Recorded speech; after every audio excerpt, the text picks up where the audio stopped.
네, 제23회 서울대학교 자연과학 공개 강연 과학자의 꿈과 도전 무질서에서 질서로 애오신 여러분 진심으로 환영합니다. 저는 오늘 행사의 진행을 맡은 아나운서 김세희입니다. 반갑습니다.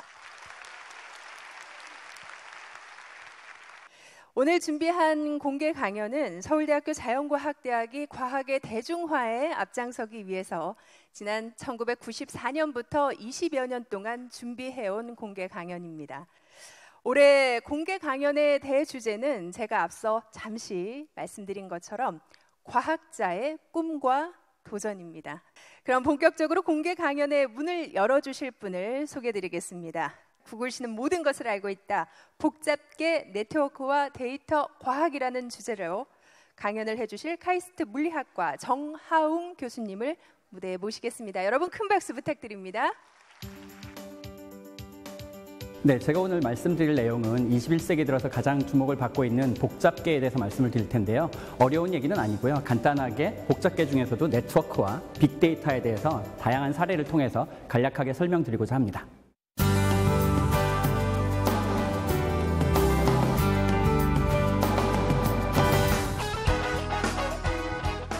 네, 안녕하세요. 방금 소개받은 카이스트 물리학과의 정하웅입니다.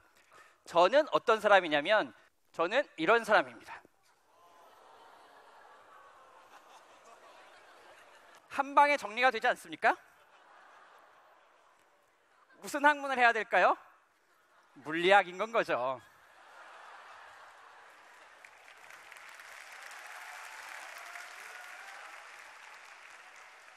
자, 이게 누군지 아시죠? 여기 학생분들은 아실 텐데 뭐 여기 선생님들이나 부모님들은 잘 모르실까봐 저기 맨 왼쪽에 보시면 정은지라고 응답하라 오리지널 시리즈에 나왔던 에이핑크입니다. 제가 이 사진을 좋아하는 이유는 제가 무슨 에이핑크한테 사인을 받았다는 게 아닙니다. 저는 에이핑크한테 제 강의를 하고 제 책에 사인을 해서 줬습니다.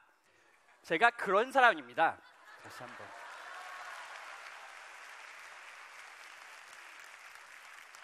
아시겠죠? 결론은 물리학인 건 겁니다. 자, 그래도 얘기를 조금 해야 되니까 이걸 강의에 대한 얘기를 조금 하겠습니다. 구글시는 모든 것을 알고 있다. 그리고 부제가 복잡계 네트워크와 빅데이터, 찍 지우고 데이터 과학이라고 했죠. 일부러 오타를 안 고친 게 아니고요. 빅데이터에서 이제 데이터 과학으로 뭔가 넘어가고 있습니다. 빅데이터라는 게 약간은 거품이 껴있다라고 생각하기 때문에 좀 더 엄밀한 의미로 데이터 과학에 대해서 얘기를 하려고 하는데요. 사실 제목을 보시면 구글시는 모든 것을 알고 있다. 이건 쉽죠. 제일 어려워 보이는 단어가 아마 복잡계라는 단어일 겁니다. 그래서 복잡계가 뭐냐? 복잡계는 이렇게 써 있는데요. 이런 식으로 강의를 하면 안 됩니다. 어디 가서 이렇게 강의를 하면 무조건 잡니다. 어디 가서 저렇게 여러분들도 선생님들이 저렇게 슬라이드를 만들어 오시면 지적을 하셔야 됩니다. 절대 저렇게 하면 안 된다고. 그럼 왜 어떻게 해야 되느냐? 복잡계가 뭐냐? 중요한 건 아닙니다. 그림이 나와야 되는 건 거죠. 제가 물리학자이기 때문에 물리 얘기 조금만 하면은 물리에선 중요한 사람들이 많습니다. 아시잖아요. 뉴턴이 중력을 만들었고요. 그 다음에 막스웰이 전자기파를 만들어서 전자기력이라는 걸 밝혔고, 그 다음에 볼츠만이 통계역학이라는 걸 만들고, 그 다음에 조금 아까 보셨던 양자역학을 만들었습니다. 슈레딩거가 양자역학을 만들었죠. 아마도 21세기에는 무언가 복잡계라고 하는 게 새로운 위치를 차지하지 않을까. 저기에 여러분들 사진이 들어가야 되는 겁니다. 그렇기 때문에 복잡계가 중요하다는 건데, 그럼 도대체 왜 복잡이란 단어를 썼느냐라고 하는 거죠. 복잡, 이게 질서와 무질서, 오늘의 주제잖아요. 잘 생각을 해보시면 질서와 무질서, 어느 게 복잡하냐?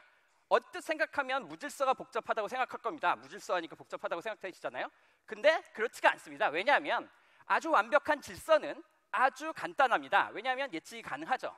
여러분들이 바둑판을 생각하시면 됩니다. 바둑판은 아주 질서 정연하기 때문에 뭐든지 예측이 가능합니다. 그런데 거꾸로 완벽하게 무질서가 되면 이것도 오히려 쉽습니다. 가장 대표적인 사례가 주사위 던지는 건데요. 주사위는 뭐가 나올지 모르죠. 하지만 6분의 1, 6분의 1, 6분의 1, 6분의 1, 6분의 1, 6분의 1 똑같은 확률로 나온다는 걸 알 수 있기 때문에 무언가 계산을 하고 우리가 예측을 할 수 있습니다. 그래서 어떤 의미에서 무질서도 그렇게 복잡한 건 아닙니다. 그런데 신기하게도 우리가 살고 있는 세계는 질서와 무질서의 애매한 중간쯤에 있습니다. 그렇기 때문에 재밌는 거거든요. 제가 하나 예를 들어 드릴게요. 여러분들이 이제 강의가 끝나면 이제 집을 가실 텐데 집을 도대체 어떻게 찾아가느냐? 참 재밌습니다. 만약에 여러분들이 살고 있는 세상이 바둑판처럼 저렇게 생겼으면 여러분은 집을 찾아갈 수가 없습니다. 왜냐하면 다 똑같이 생겼거든요. 여기서 이렇게 가도 이렇게 되고 저렇게 가도 똑같이 보이기 때문에 항상 제자리를 맴돌게 됩니다. 집을 못 가는 거죠. 거꾸로 세상이 완벽하게 무질서해서 저렇게 생겼다라고 하면 여기서도 집을 못 갑니다. 왜냐하면 어딜 봐도 다 똑같이 보이거든요. 그래서 계속 헤매게 됩니다. 집을 못 가는 거죠. 그런데 다행히도 우리가 살고 있는 세계는 완벽하게 바둑판처럼 일정하지도 않고 완벽하게 무질서지도 않고 이렇게 생겼다는 거죠. 그래서 우리가 압니다. 아, 저기서 나무 있는 데서 돌아서 물 있는 데서 집을 턴을 하면 우리가 집을 갈 수 있다. 세상은 저렇게 생겼기 때문에 완벽한 질서와 완벽한 무질서의 중간쯤에 있는 겁니다. 그러니까 재밌는 거죠. 생각해보세요. 모든 게 바둑판처럼 생겼거나 모든 게 엉망진창이라면 재미가 없을 거잖아요. 그렇기 때문에 복잡계라고 하는 게 재밌는 건 거고 질서와 무질서의 중간이 있게 된 겁니다. 그런데 왜 제가 바둑판을 예를 들었느냐? 사실 생각해보면 바둑판을 조금 더 확장하면 우리가 살고 있는 전 세상은 전부 다 네트워크입니다. 네트워크라는 게 뭐냐? 저기 보시는 것처럼 사회라고 하는 것은 여러분들이 많이 쓰시는 SNS, 소셜 네트워크, 사람들이 얽혀있는 네트워크이고요. 두 번째로 보시면 고속도로, 아시잖아요? 고속도로, 뭐 철도 다 네트워크인 겁니다. 그 다음에 생물학도 결국 보면 네트워크입니다. 피가 전달되는 거, 뉴런에서 신호가 전달되는 거 전부 다 네트워크로 이해할 수 있는 거죠. 마찬가지로 먹이사슬도 네트워크이죠. 그 다음에 인터넷, 월드와이드웹 전부 다 연결된 네트워크이기 때문에 의미가 있는 겁니다. 혹시라도 여러분들이 돈에 관심이 있다면 돈의 흐름을 쫓아가면 경제 네트워크도 볼 수 있는 거죠. 그래서 주위를 둘러보면 우리가 살고 있는 이 세상은 전부 연결된 네트워크에 살고 있는 겁니다. 그렇기 때문에 네트워크가 중요하다는 거죠. 그 다음에 두 번째 주제는 제가 말씀드린 것처럼 데이터 과학입니다. 데이터 과학 얘기를 해야 되는데 빅데이터 정말 중요합니다. 네이처 사이언스라고 하는 중요한 잡지에서 매번 특집 기사를 냅니다. 중요하다고. 그리고 뭐 앞서서 설명을 해주셨지만 간단하게 3V 또는 요즘 4V라고 하는데 세 개의 V와 1C라고 하는 것으로 정의가 됩니다. 자, 볼륨, 벨로시티, 버라이어티, 밸류 이렇게 되어 있는데요. 볼륨은 무지무지 많다는 겁니다. 그러니까 우리가 빅데이터라고 얘기를 하는 건 거죠. 근데 이게 많기만 해서 중요한 게 아닌 건 거고요. 이렇습니다. 뭐 이거 아시는 분은 아시는데요. 요즘 번역을 해보면 한글을 영어로 번역하면 잘 안 나옵니다. 이상한 발번역이 나오죠. 근데 신기하게도 한글을 1어로 번역했다가 1어를 영어로 번역하면 훨씬 더 매끈하게 잘 나옵니다. 이게 왜 이렇게 되느냐? 혹자는 이게 이제 일본에서 많은 야동이 쏟아져 나와서 네티즌들이 자발적으로 자막을 번역을 해가지고 많은 자료가 있기 때문에 그렇다라는 얘기가 있거든요. 그러니까 자료가 많으면 정확해진다는 거죠. 그게 이제 빅데이터가 갖는 의미입니다. 그 다음 벨로시티, 정말 빨리 생성이 됩니다. 얼만큼 빨리 생성이 되느냐? 요즘 아시다시피 트위터나 유튜브에 어마어마한 속도로 자료가 올라오거든요. 어마어마하게 속도로 올라오기 때문에 어마어마하게 빨리 분석을 해야 됩니다. 그래서 속도가 되게 중요한 관건이 되는 거고요. 또 하나, 버라이어티, 정말 다양한 데이터가 있습니다. 옛날에는 숫자와 문자만 데이터라고 생각했는데 요즘은 아시다시피 IoT라고 사물 인터넷 시대가 되면 모든 것들이 서로 데이터를 만들어낼 겁니다. 그림일 수도 있고요, 신호일 수도 있고, 동영상일 수도 있고, 음악일 수도 있고, 별의별 종류의 다양한 그러한 자료가 있기 때문에 버라이어티가 되게 중요하게 되는 겁니다. 그리고 마지막으로 이제 밸류라고 하는 이런 데이터를 그냥 쳐다보는 게 아니라 거기서 중요한 가치를 뽑아내야 되는 거죠. 근데 C, 이게 쉬운 일은 아닙니다. 점점 복잡해지고 있거든요. 그런데 그러면 이런 빅데이터를 요즘에 이제 최근에 잡지 제목 중에 하나 나온 게 있는데요. 저기 보시면 잡지 제목이 아주 도발적입니다. 과연 데이터가 새로운 신이냐? 제가 구글 신이라고 말씀드렸는데 정말 신이 될 수 있느냐? 이거에 대해서 조금 이따 답을 드리도록 하겠습니다. 예를 들면 이렇게 됩니다. 빅데이터에서 누가 제일 잘하느냐? 당연히 제목에서 봤듯이 구글입니다. 당연히 구글이 잘하는데 그걸 단적인 예로 하나 보여드리면 여러분들이 쓰는 서비스 중에 구글이 검색 엔진 말고 다른 것도 많이 하죠. 예를 들면 지도 서비스라는 게 있습니다.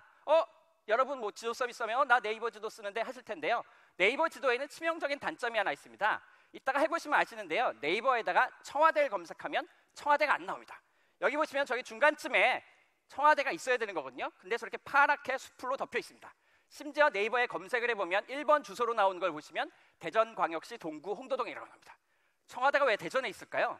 카이스트가 대전에 있어서 제가 한번 가봤더니 음식점입니다. 그러니까 네이버한테 청와대는 음식점입니다. 그러면 다음 지도에는 나오느냐? 아닙니다. 다음 지도에도 저렇게 보시는 것처럼 이상하게 포토샵으로 처리가 되어 있습니다. 이게 뭐 보안 때문에 이렇게 된다고 하는 게 뭐 얘기인데요. 웃긴 게 구글 지도에 치면 그냥 나옵니다. 도대체 뭐하러 이러는 걸까요? 왜 이런 쓸데없는 포토샵을 시키는 걸까요? 더 재밌는 것, 심지어 보시면요. 더 재미난 건 뭐냐면 이게 이제 제가 말씀드린 건 아닌 거고 다음에서 오신 분이 알려주신 건데 IT 업계에서 뭘 하려고 하면 쓸데없는 규제가 많다는 걸 보여주는 단적인 사례인 거죠. 뭐 하려고 하면 저기다 이렇게 포토샵으로 저렇게 칠해서 가려라라고 하는데 이 사람은 꼼수가 있습니다. 이분은 똑똑한 사람이라서 청와대를 검색하면 안 나오거든요. 잘 보이실지 모르겠는데 저 위에 보시면 농협 청와대 지점이라고 검색하면 여기로 나온답니다. 그러니까 청와대를 검색하시면 안 되고요. 농협 청와대 지점을 검색하시면 어딘지 알 수 있는 건 거죠. 자, 이래가지고 보완이 될까요? 그냥 우리는 구글 지도를 쓰면 되는 겁니다. 자, 그러면 구글이 청와대의 위치를 알아서 신이냐? 그건 아닙니다. 지금부터입니다. 이런 그래프가 있습니다. 이건 제가 그린 건 아니고 어떤 한 블로그가 그린 그래프인데요. 이 친구가 왠지 모르겠지만 저 후보들을 구글에다 검색을 했답니다. 그럼 구글을 써보신 분은 아시겠지만 구글에 검색을 하면 이 사람이 들어있는 웹페이지가 몇 개인지를 알려줍니다. 정확하게 똑같습니다. 그러니까 몇 페이지 있느냐가 몇 표를 얻느냐랑 똑같다는 건 거죠. 이게 얼만큼 정확하냐? 상관계수, 피어슨 코릴레이션이라고 하는 상관계수가 0.988입니다. 이게 얼만큼 정확한 거냐? 그때 당시 동아일보 여론조사보다 더 정확합니다. 그래서 제가 저걸 보고 역시 구글은 위대하구나 라고 해서 제가 한번 해봤습니다. 그 다음에 미국의 대통령 선거가 있었거든요. 미국 대통령 후보는 그때 당시에 론 폴, 버락 오바마, 힐러리 클린턴, 존 맥케인 저런 사람들이 후보였습니다. 그래서 저 사람들 후보를 검색해봤죠. 보시는 것처럼 오바마랑 힐러리 클린턴이 같이 나왔다는 얘기는 민주당 내부 경선도 하기 전입니다. 근데 딱 검색을 해보니까 이렇게 나오더라고요. 저는 진작에 오바마 대통령 될 줄 알았습니다. 미국 사람들도 바보이긴 마찬가지입니다. 구글을 만들어 놓고 쓸 줄을 몰라요.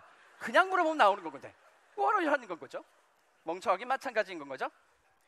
아직도 못 믿겠으면 이번 2012년에 미국 대선이 한 번 더 있었죠. 이것도 보시는 것처럼 선거 전날 밤 10시 33분 데이터입니다. 이제 어떻게 해야 되는지 아시겠죠? 목욕하고 버락 오바마 엔터 치고요. 목욕하고 미트 롬니 치면 이렇게 나와서 구글 신가라사대 이렇게 된다고 하셨고 선거 결과는 당연히 그렇게 나올 수밖에 없는 겁니다.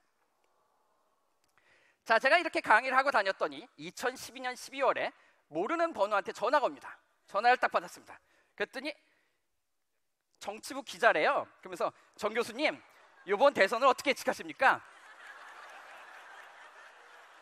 저 물리학과거든요. 왜 저한테 물어봅니까? 이게 정치학과 있잖아요. 그리고 이게 어렵습니까? 이게 기자뿐만 아니라 학과 교수님들도 점심 먹을 때마다 물어봅니다. 정 교수 이번에 어떻게 될 것 같아? 직접 해보면 되잖아요. 이게 어려워요? 이게 소위 말하는 빅데이터의 힘입니다. 여러분 생각해 보시면요, 웹페이지가 많다는 게 꼭 좋은 게 아닙니다. 욕설은 웹페이지 많거든요. 그럼에도 불구하고 데이터가 충분히 많아지면 플러스 마이너스를 가감하고 원하는 정보를 뽑아낼 수가 있다는 겁니다. 그렇기 때문에 데이터가 많다는 게 중요하다는 겁니다. 물론 투표는 해야 됩니다. 당연히 투표를 안 하고 해보고 안 되면 아닌 거거든요. 보나마나 이제 4월달에 이제 국회의원 총선이 있으니까 다 해보실 거잖아요. 항상 맞는 건 아닙니다. 제가 당연히 맞는 것만 보여드린 거지 안 맞는 건 절대 안 보여드립니다. 저기 안 맞는 거 20페이지 있거든요. 그러면 하란 얘기냐 말란 얘기냐? 여러분 생각을 해보시면요, 선거가 크면 클수록 유리합니다. 왜? 데이터가 많아지니까. 그러니까 여러분 지역구에서 국회의원 모르는 이름 쳐봐야 안 맞습니다. 크면 맞다는 건 거죠. 그럼 하란 얘기냐 말란 얘기냐? 사실 더 중요한 건 지금부터입니다. 구글이 가진 데이터 중에 그런 웹페이지가 아니라 더 중요한 데이터는 이게 있습니다. 구글은 검색의 진입니다. 사람들이 뭘 검색해보거든요. 사람들이 뭘 어떻게 검색하느냐? 구글에 가보시면 구글 트렌드란 사이트가 있습니다. 구글 트렌드 사이트는 뭐냐면 어떤 검색어가 많이 검색되는지 조금 검색되는지를 보여줍니다. 여기 보시면 어떤 검색어가 늘었다 줄었다 늘었다 줄었다 하는 걸 보여주거든요. 저게 뭐에 대한 검색이냐면 다이어트에 대한 검색입니다.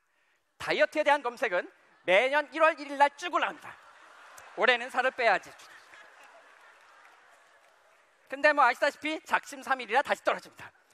다시 1월 1일 날 올라갑니다. 정확하게 1월 1일이 어딘지 보여줍니다.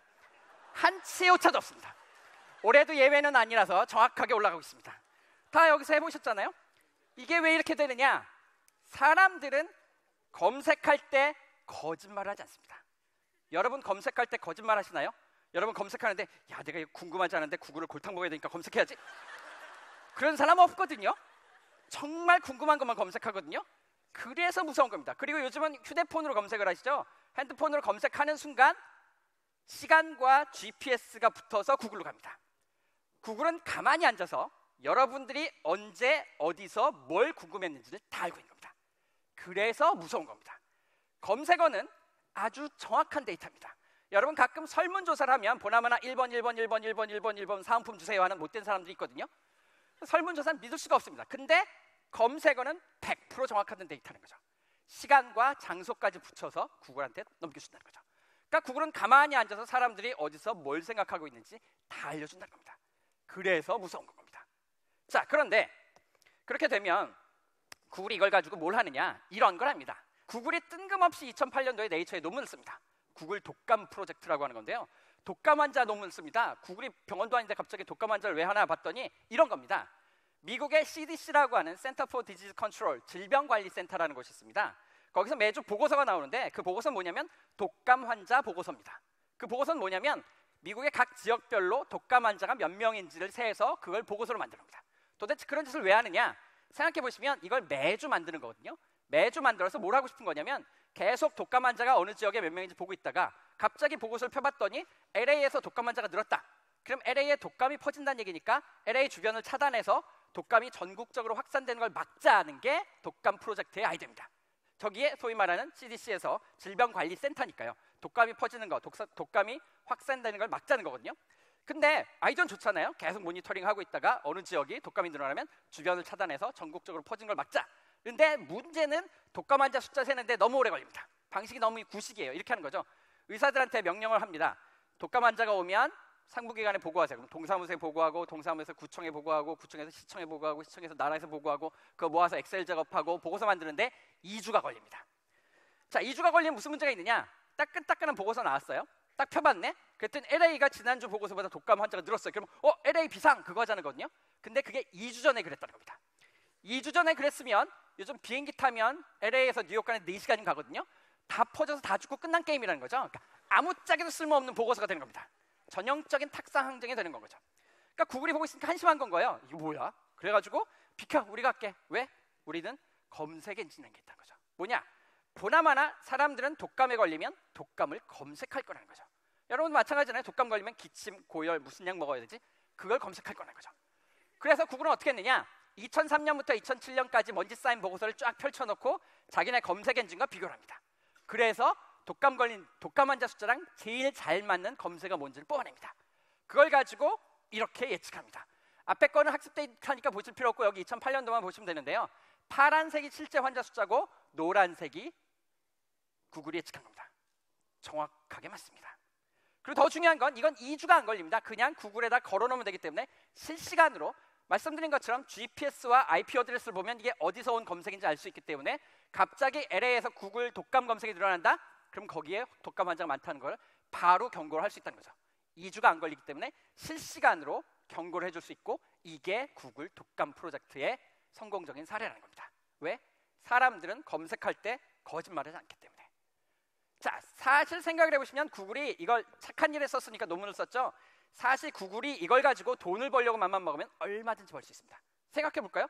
구글이 앉아서 딱 봤더니 갑자기 뉴욕에서 코카콜라 검색이 늘어나요. 코카콜라 갖다 팔면 됩니다. 갑자기 봤더니 시카고에서 부동산 검색이 늘어나요. 부동산 투자를 하면 됩니다. 왜?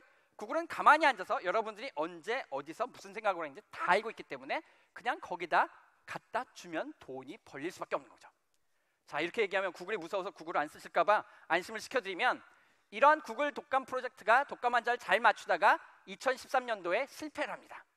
실패했다는 얘기는 독감 환자 숫자를 잘 예측하다가 틀렸어요. 그러니까 독감 환자 숫자를 못 맞췄는데 뭐 한 10%쯤 틀리면 오차 범위 내에서 뭐 그럴 수도 있지 하는데 200%를 틀렸습니다.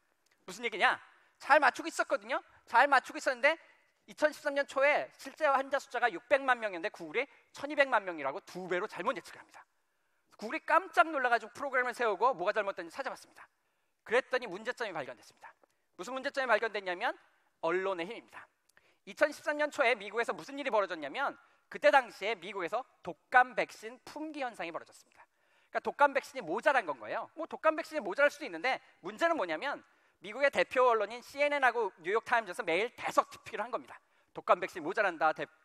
독감 백신이 모자라요. 독감 백신이 모자라요 하니까 사람들이 걱정이 되는 겁니다.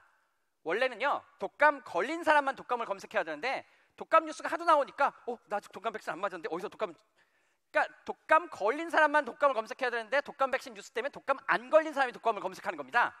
그러니까 구글의 입장에선 갑자기 독감 검색이 들어가니까 독감 환자가 많다고 판단했는데 실제로는 그중에 절반만 독감 환자고 나머지는 독감 백신 때문에 검색했다는 거죠. 그래서 여기 할 수 있는 교훈이 뭐냐면 내용 검토 없이 숫자만 맹신했다간 큰 코 다칠 수 있다는 겁니다. 저렇게 잘못 예측할 수 있다는 거죠. 그렇기 때문에 다시 한번 말씀하시지만 투표는 해야 되는 겁니다. 안 맞으면 이렇게 될 수 있다는 건 거죠. 그럼 뭐 하란 얘기야 말란 얘기야 그래서 어쩌라고 해결책을 알려드려야 되죠. 그래서 해결책이 이겁니다. 자, 이것도 어떤 검색어가 늘었다 줄었다 하는 걸 보여주는 건데요. 이거는 아마 여학생들이 관심이 있을 텐데 사실은 남학생들이 보셔야 되는 검색어인데요. 뭐냐면 명품 백에 대한 검색입니다. 파란색은 샤넬 백이고요. 빨간색은 루이비통 백이고요. 노란색은 구찌 백입니다.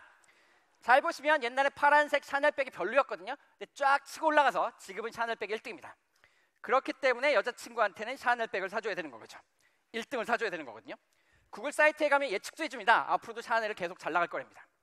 자, 이렇게 얘기를 하면 누가 손을 들고 질문합니다. 앞 페이지에서 괜히 숫자만 맹신하면 잘못되는 거 아니냐. 요즘 뉴스에서 뭐 샤넬 재테크니 해가지고 나오니까 괜히 거품이 낀 거 아니에요? 이렇게 물어볼 수 있습니다. 그럴 수 있습니다. 그럼 그걸 어떻게 해결하느냐? 그때 필요한 게 뭐냐면 제가 앞부분에 설명드렸던 네트워크입니다. 무슨 얘기냐? 연관 검색어라는 게 있습니다. 여러분 연관 검색어 뭔지 아시죠? 어떤 사람이 이걸 검색한 사람이 또 뭘 같이 검색하느냐는 거거든요. 신기하게도 연관 검색어를 볼까요? 샤넬백의 연관 검색어는, 즉 샤넬백을 검색한 사람은 뭘 검색하냐면 샤넬백, 샤넬 플랫백, 샤넬 클래식백, 샤넬 클래식, 샤넬백 프라이스 2.5, 샤넬백 2, 샤넬에 한번 빠지면 헤어날 수가 없습니다. 무조건 샤넬 삽니다. 샤넬의 충성도는 어마무시합니다. 그런데 빨간 루이비통 백의 연관 검색을 볼까요? 루이비통 백을 검색한 사람은 루이비통 백, 구찌 백, 루이비통 핸드백, 샤넬 백 왔다 갔다 하거든요. 뭘 살지 잘 모릅니다. 제일 불쌍한 노란 백을 볼까요? 구찌백은 구찌백, 루이비통 백, 구찌 핸드백, 다이퍼 백, 기저귀 가방에 왜 나올까요? 프라다, 메신저, 코치. 여기서 보는 것처럼 이렇게 생각하시면 되는 겁니다. 샤넬백이란 단어 하나는 흔들릴 수 있습니다. 그래서 왔다 갔다 할 수 있죠. 하지만 연관 검색어 몽땅이 저렇게 되느냐? 그렇지 않다는 거죠. 물리학적으로 말씀드리면 샤넬백이라고 하는 것은 단어 하나는 가볍습니다. 그러니까 바람에 흔들릴 수 있습니다. 근데 10개를 묶으면 무거워집니다. 무거우면 안 흔들려지는 거거든요. 그래서 훨씬 더 정확한 정보를 볼 수 있다는 거죠. 그래서 여러분들은 어떻게 해야 되는 거냐? 데이터를 묶어서 보셔야 된다는 겁니다. 네트워크로 묶어서 봐야 된다는 거죠. 이거서 묶어서 본다는 게 별거 아닌 것 같지만 이런 것도 할 수 있습니다. 이건 카이스트의 차미영 교수님이 한 연구인데요. 여러분 요즘 뭐 카톡이나 트위터에서 뭐 퍼지는 거 보면 이게 거짓말인지 사실인지 헛소문인지 알 수가 없잖아요. 근데 신기하게도 여기 보시면 이 왼쪽은요 거짓말이 퍼지는 리트윗되는 패턴이고요. 오른쪽은 진실이 퍼지는 패턴입니다. 두 개를 보시면 진실은 쫙 뭉쳐서 연결돼서 무겁게 퍼지고요. 가짜인 거짓말은 조각조각 흩어져서 가볍게 퍼집니다. 그러니까 아주 초기에 날 수 없지만 어느 정도 퍼진 다음에 이게 가볍게 퍼졌는지 묵직하게 퍼졌는지를 보면 90%의 확률로 이게 거짓말인지 진짜인지를 판단할 수 있다는 겁니다. 왜? 데이터를 묶어서 보면 사실의 진위 여부도 판단할 수 있다는 거죠. 그렇기 때문에 데이터를 묶어서 보셔야 된다는 겁니다. 자, 구글 얘기를 조금 더 할까요? 뭐 인문학 얘기를 좀 해볼까요? 오늘 다 이과 얘기만 나오니까. 구글은요 돈이 많습니다. 진짜 많습니다. 여러분들이 상상할 수 없을 정도로 많습니다. 그래서 이런 일이 가능한데요. 구글이요 집행부에서 모여가지고 회의를 합니다. 야, 우리 돈이 많은데 어떡하지? 돈 써야 되는데 큰일 났는데. 누가 용감하게 손을 들고 얘기를 합니다. 그래요? 그러면 우리 돈도 많은데 전 세계 나온 책을 다 스캔합시다 라고 아이디어를 냅니다. 그러니까 그래? 돈도 많이 들고 좋겠다. 그래 하자 라고 해가지고 구글이 이제 스캐너를 잔뜩 사다가 페이지를 자동으로 넘기는 기계까지 만들어가지고 전 세계 나온 책을 스캔하기 시작합니다. 그게 소위 말하는 구글 북 프로젝트라고 하는 겁니다. 막 스캔을 했거든요. 그리고 이제 짜잔 하고 발표를 하려고 했어요. 그랬더니 문제가 생겼습니다. 무슨 문제가 생겼냐면 딱 구글 북 프로젝트하고 짜잔 하려고 봤더니 저작권이라는 게 있습니다. 생각해보세요. 구글이 다 스캔해가지고 공짜로 풀어버리면 출판사하고 저자는 뭐 먹고 살아요? 그래서 미국 저작권 협회에서 말도 안 되도 막 난리를 쳤습니다. 구글이 생각해보니까 그러네? 어떡하지? 괜찮아, 우린 돈이 많으니까 하고 창고에 처박아뒀습니다. 쿨하거든요, 돈이 많으니까. 그래서 이제 창고에서 잠들고 있었는데 미국의 한 수학 교수가 그 얘기를 듣고 구글에 찾아가가지고 너네 이런 데이터가 있다며? 그거 나 좀 줄래? 나 논문 좀 쓰게? 그랬더니 안 돼, 저작권 때문에 안 된대. 그랬더니 저작권 안 걸리게 쓸게. 어떡할 건데? 이 사람들이 생각해보시면요, 저작권이라는 거 이렇게 표절도 아시다시피 단어가 연결돼서 문장이 되면 문제가 되는 거거든요. 그래서 이 사람들은 어떻게 했냐면 책을 다 잘랐습니다. 실제로 잘랐다는 게 아니라 문장을 쪼개서 단어로만 뽑았습니다. 그리고 단어를 연결하면 안 되기 때문에 단어의 숫자만 셌습니다. 어떤 책에 애플이란 단어가 몇 번 나오는지, 컴퓨터란 단어가 몇 번 나오는지, 데이터란 단어가 몇 번 나오는지 그 통계를 냅니다. 그리고 그걸 연도별로 그립니다. 그러면 이런 그림을 볼 수가 있습니다. 여기 보시면 이건 슬레이버리라고 하는 노예라는 단어거든요. 노예라는 단어가 각 연도별로 책에 몇 번 나오는지를 보여주는데 여기 보시는 것처럼 안 나오다가 많이 나오다, 안 나오다, 많이 나오다, 안 나오다가 이렇게 올라갔다 내려갔다 합니다. 그럼 도대체 왜 이 당시에 노예라는 단어가 많이 나왔냐 봤더니 저때 당시가 남북 전쟁이 있었습니다. 남북 전쟁이 있었을 때니까 사람들이 관심이 많아서 노예라는 걸 책에 많이 썼다는 거죠. 그럼 두 번째 이때는 왜 많이 나왔느냐? 저때 시민 운동이 있었을 때입니다. 그러니까 그때 관심이 있기 때문에 적혀있는 거죠. 저게 소위 말하는 단어의 숫자로부터 그때의 문화상을 읽어내는 컬처노믹스라고 하는 새로운 분야입니다. 단어의 숫자로부터 그때 사람들이 뭐에 관심이 있는지 알 수 있다는 건데요. 더 놀라운 건 뭐냐면 이거는요, 과거의 검색 엔진입니다. 생각해 보세요. 구글은요, 검색 엔진을 통해서 여러분들이 지금 무슨 생각을 하는지 다 알고 있습니다. 그럼에도 불구하고 구글은 1990년대에 나왔기 때문에 옛날 사람들이 뭘 생각하는지 알 수는 없었다는 건 거죠. 그러니까 구글은 옛날로 타임머신을 만들면 돌아가서 검색 엔진을 만들겠지만 옛날은 모르겠는데, 잘 생각해 보시면 만약에 옛날에 검색 엔진이 있었으면 저때 당시 사람들은 노예를 많이 검색했을 거야 라는 거랑 딱 맞는다는 거죠. 그래서 구글 데이터와 검색 데이터를 연결하면 과거의 검색 엔진을 통해서 지금 사람들의 생각과 옛날 사람들의 생각을 다 읽어낼 수가 있다는 거죠. 그래서 무서운 겁니다. 이게 단어 하나뿐만 아니라 단어 두 개를 비교하면 더 재밌습니다. 여기 보시는 것처럼 남자와 여자, 맨 우먼이거든요. 남자와 여자 누가 책에 많이 나오냐 보면 여기 보시는 것처럼 옛날에는 남자라는 단어가 책에 훨씬 더 많이 나왔습니다. 남성 우월주의. 근데 아시다시피 여권 신장 운동을 많이 하셔서 놀랍게도 1980년대 이후로 여자라는 단어가 책에 더 많이 나옵니다. 이제는 그만하셔도 됩니다. 남자가 점점 불쌍해지고 있거든요. 요즘 텔레비 키시면 맨날 남자가 다 요리하잖아요. 다 이유가 있는 겁니다. 저희를 이제 살려주셔도 될 때가 됐습니다. 자, 그 다음에 이거 말고 이런 것도 있는데 이건 좀 슬픈 얘기인데요. 지옥 가라 천당 가라. 이게 책에 누가 많이 나오냐 보면 옛날 사람들은 착했습니다. 천당 가라는 게 책에 많이 나왔거든요. 근데 이게 신기하게도 1910년을 기점으로 지옥 가라는 게 책에 더 많이 나옵니다. 사람들이 점점 못돼지고 있는 겁니다. 여러분들이 혹시라도 책을 쓰시게 된다면 꼭 천당 가라는 걸 앞에 이제 써서 이걸 다시 뒤집어서 살기 좋은 사회를 만들어야 된다는 건 거죠. 자, 이런 예는 많습니다. 과학과 종교. 여기는 과학이니까 옛날은 종교가 짱이었죠. 근데 드디어 과학이 종교를 넘어서는 겁니다. 그 다음에 오늘의 주제인 데이터와 신. 옛날에는 데이터라는 단어 자체가 없었습니다. 신이 전부였죠. 그런데 드디어 데이터가 신을 넘어섰습니다. 그렇기 때문에 제가 구글 신이라고 말씀을 드린 겁니다. 왜 구글 신인지 아시겠죠? 자, 이거를 좀 더 엄밀하게 분석하면 이런 것도 할 수 있습니다. 이건 뭐냐면 어떤 마크 샤갈이라고 하는 화가입니다. 화가 저 이름이 책에 몇 번 나오는지를 보면 신기하게도 빨간색은 뭐냐면 샤갈 이름이 독일어 책에 나온 횟수고요. 파란색은 영어 책에 나온 횟수입니다. 보시면 샤갈은 유명한 사람이기 때문에 점점점 유명해져서 많이 나옵니다. 근데 신기하게도 독일어 책은 많이 나오다가 갑자기 안 나오다가 다시 많이 나옵니다. 이상하잖아요. 자연스럽게 증가를 해야 되는데 뭔가 자연스러워 보이지 않습니다. 저게 왜 그렇게 나나 봤더니 이때 당시가 나치가 지배하던 치하입니다. 나치 정권 치하인데 나치 아시다시피 히틀러가 신자유문화 운동 그거를 좋아하지 않았기 때문에 예술가들을 탄압한 겁니다. 그래서 책에서 지워버린 거죠.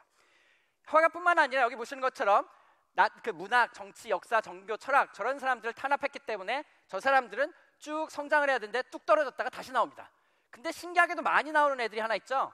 쟤네들은 누구냐면 나치 자기 얘기입니다. 과대 광고라는 건 거죠. 쓸데없이 자기들 뽐뿌 선전만 많이 했다는 겁니다. 그래서 이렇게 과장 광고는 저렇게 티가 나게 돼 있는 겁니다. 그래서 이걸 독일만 그런 게 아니라 여기 보시는 것처럼 러시아도 마찬가지라서 스탈린 독재 치하에 따른 트로이카 저 사람들의 이름들이 싹 사라집니다. 검열에 의해서 사라지게 된다는 거죠. 러시아뿐만 아니라 가장 대표적인 사례가 중국이죠. 중국에 천안문 사태가 있었어서 엄청난 이 역할을 했기 때문에 영어 책에는 어마어마하게 1980년, 89년 이후로 천안문이라는 게 등장을 하는데 중국 책에는 거의 나오지 않습니다. 왜? 검열을 했기 때문에. 저런 식으로 단어 숫자를 봄으로써 그때 당시 어떤 일이 있었는지 문화별로, 국가별로 비교를 해볼 수 있습니다. 그래서 인문학이라는 것도 이러한 식으로 바꿀 수가 있다는 거죠. 자, 여기에 이제 영어 때문에 고민하는 학생 많을 텐데요. 영어도 데이터를 이용하면 쉽게 할 수 있습니다. 이건 서울대학교 이상구 교수님이 하신 연구인데요. 영어 문법을 고치는 겁니다. 영어 문법 어렵거든요. 자, 근데 이렇게 하는 겁니다. 말씀드린 것처럼 구글은 데이터가 많습니다. 책도 다 스캔했고요. 웹페이지도 다 있기 때문에 통계를 냅니다. 무슨 통계를 내느냐? I라는 단어 다음에 뭐가 나오는지 봅니다. 봤더니 have라는 단어가 제일 많이 나옵니다. 그다음 두 번째로 많이 나온 단어는 do고요. can, want 저런 순서대로 단어가 나옵니다. 그 다음에 have라는 단어 다음에 not이 제일 많이 나오고 그 다음에 to가 나오고 a가 나오고 더가 나오고 저렇게 됩니다. 그래서 저런 식으로 어떤 단어 다음엔 뭐가 제일 많이 나오는지를 다 통계를 알고 있습니다. 그렇기 때문에 이걸 갖고 이렇게 합니다. 문장이 하나 들어옵니다. I have candy. 그러면 구글이 봅니다. 이게 책에 몇 번 나왔는지. 점수를 보니까 0.0014예요. 되게 낮아요. 그 얘기 무슨 얘기냐면 책에 많이 안 나왔다는 얘기고 그럼 뭐 틀렸다는 얘기입니다. 그럼 고쳐야죠. 여러분 같으면 저걸 문법적으로 고쳐야 되니까 문장의 삼형식이니까 뭐 재기적 용법이 어떻게 돼서 어쩌고저쩌고 해야 되는데 구글은 그렇게 안 합니다. 구글은 쿨하거든요. 문법책은 난 모르겠고 틀렸어 보자. 뭐 틀렸는지 I라는 단어 다음에 have가 나와야 되고 맞는데 맞네. have 틀렸네. have란 단어 다음에 not이 나와야지 라고 해서 고칩니다. 어떻게? I have not candy로 고칩니다. 왜? have 다음에 not이 나와야 되거든요. 그리고 점수를 봅니다. 그때 점수가 0.000 더 나빠졌어요. 이게 아니네? 이상하다. not이 제일 많이 나와야 되는데 1등이 나오는 게 아니고 2등인가 보다. 두 번째로 많이 나온 거구나. 그래서 have 대신에 have to로 바꿉니다. 그래서 I have to candy가 됩니다. 점수가 0.000이에요. 아직도 나쁘네? 이상한데? 왜 그렇지? 두 번째도 아닌가? 그럼 세 번째인가 보다. 그래서 have 대신에 have로 바꿉니다. I have a candy가 되면 점수가 쭉 올라갑니다. 이게 맞구나. 이렇게 고치는 겁니다. 부정관사가 어떻게 되고 목적어가 어떻게 되고 삼형식이 어떻게 되고 투부정사 그런 건 난 모르겠고 많이 나오는 게 맞다는 거죠. 이렇게 문법을 고치는 겁니다. 이런 예는 많습니다. 경제학의 가격 이론이라는 게 있습니다. 보이지 않는 선, 수요, 공급, 곡선에 의해서 뭐 만나는 점에서 가격이 결정되고 그런 건 난 모르겠고 그건 머릿속에서 있는 일이고 그런 건 모르겠고 이베이에 가보시면 매일매일 어마어마한 물품이 경매에서 거래가 됩니다. 자연스럽게 가격이 매겨지거든요.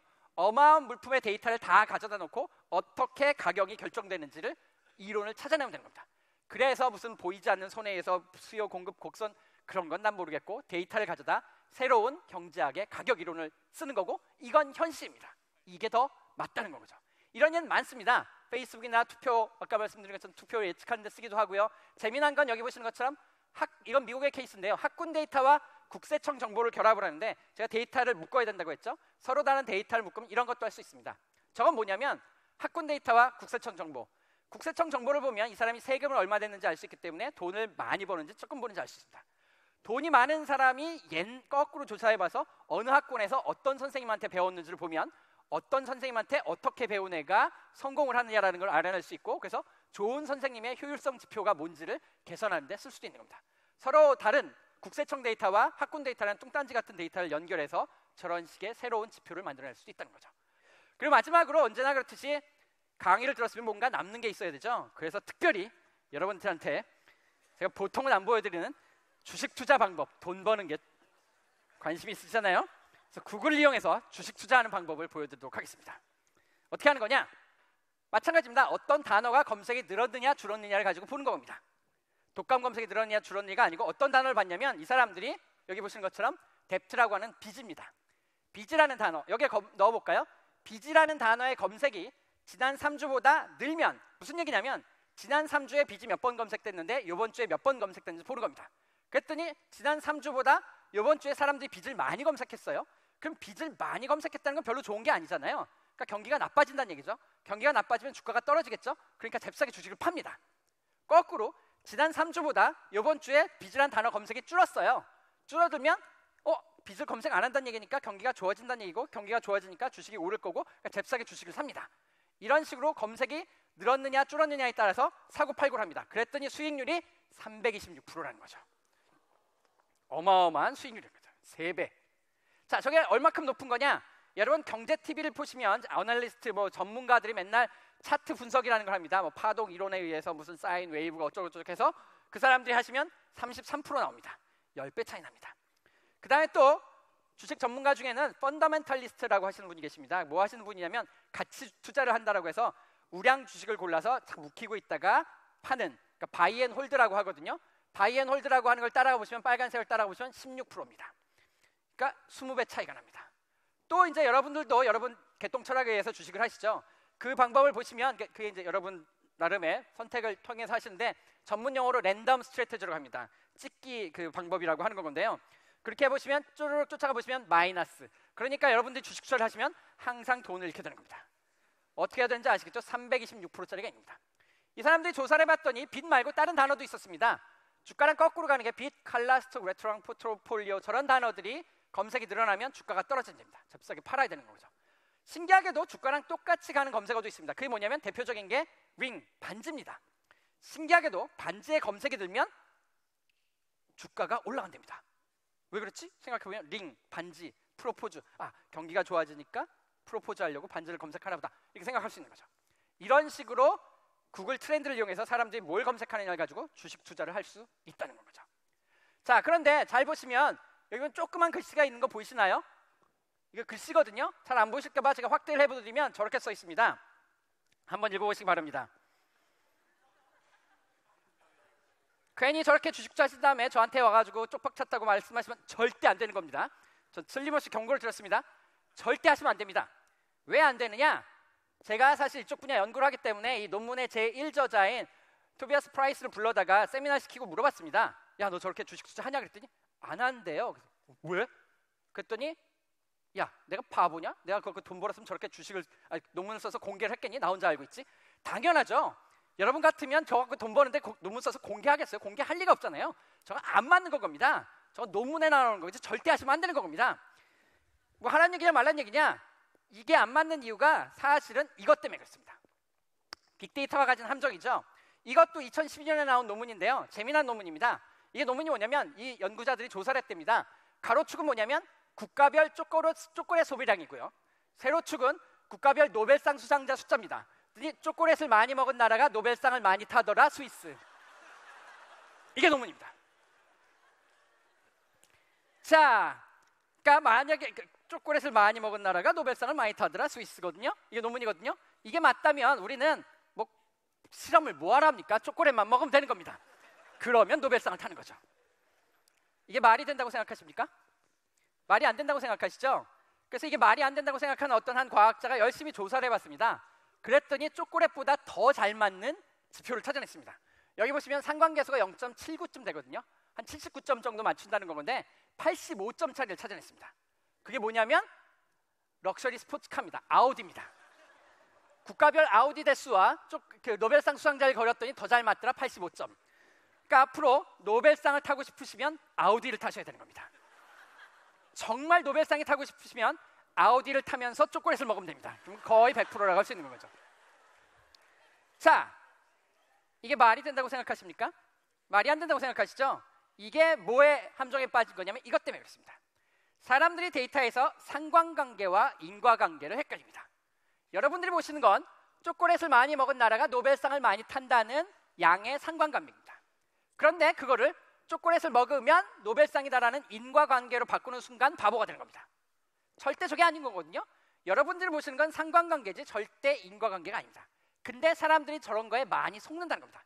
데이터에서 여러분들이 조심하셔야 되는 게 저겁니다. 여러분들이 데이터에서 발견하는 건 상관관계지 절대 인과관계가 아니라는 겁니다. 에이, 나는 똑똑하니까 그런 실수를 안 하겠지라고 하시겠지만 이미 여러분들은 바보입니다. 왜? 이미 속았거든요. 어디서 속았냐면 여기서 속았거든요.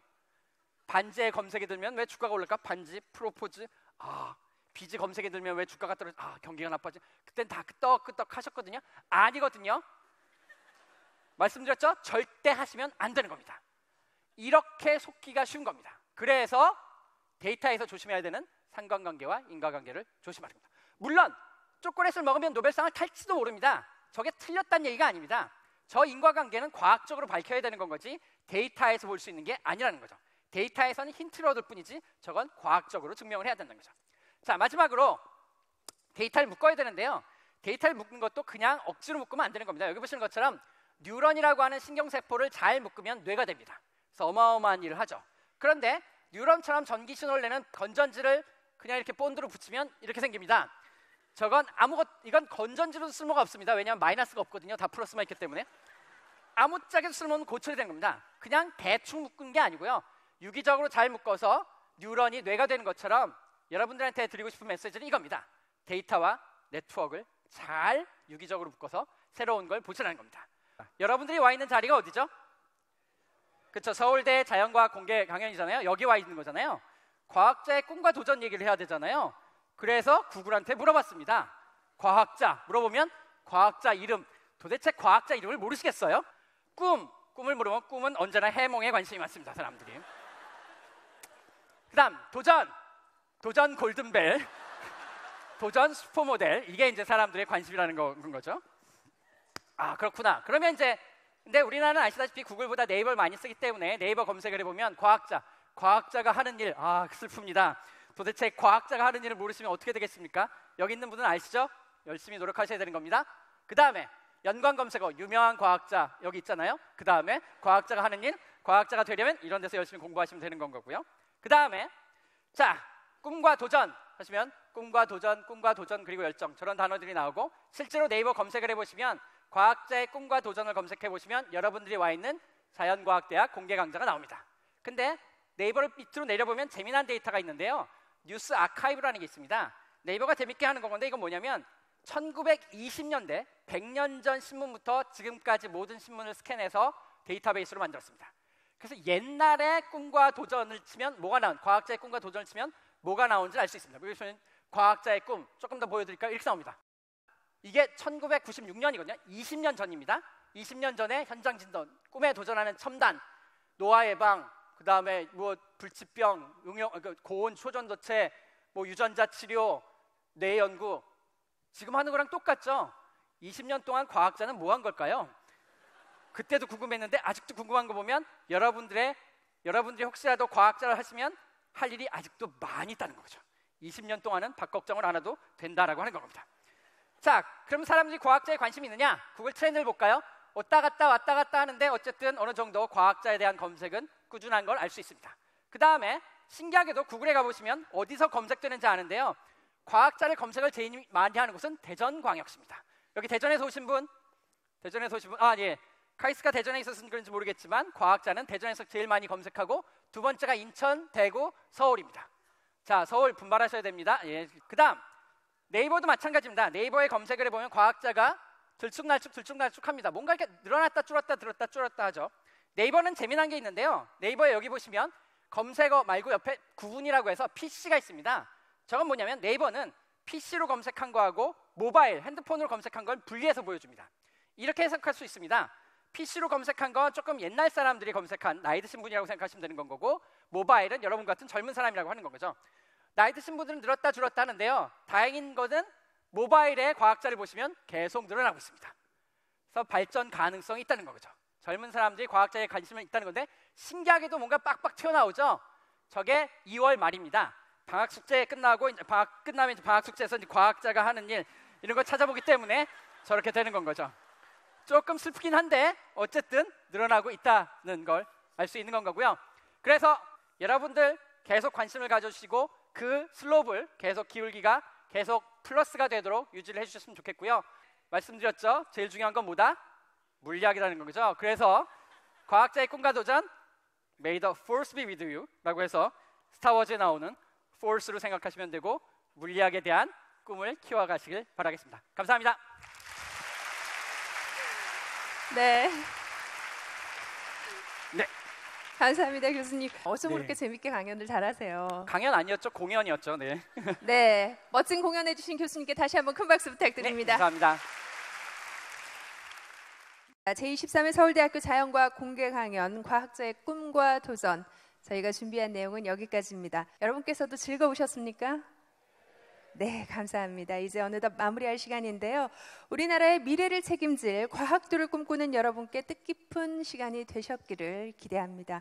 저희는 앞으로 더 흥미로운 주제의 강연과 주제를 가지고 여러분께 멋진 강연으로 찾아오도록 하겠습니다. 계속해서 여러분의 많은 관심과 성원 부탁드립니다. 여러분 다시 한번 오늘 함께해서 반가웠습니다. 그리고 항상 응원하겠습니다. 저는 지금까지 김세희였습니다. 고맙습니다.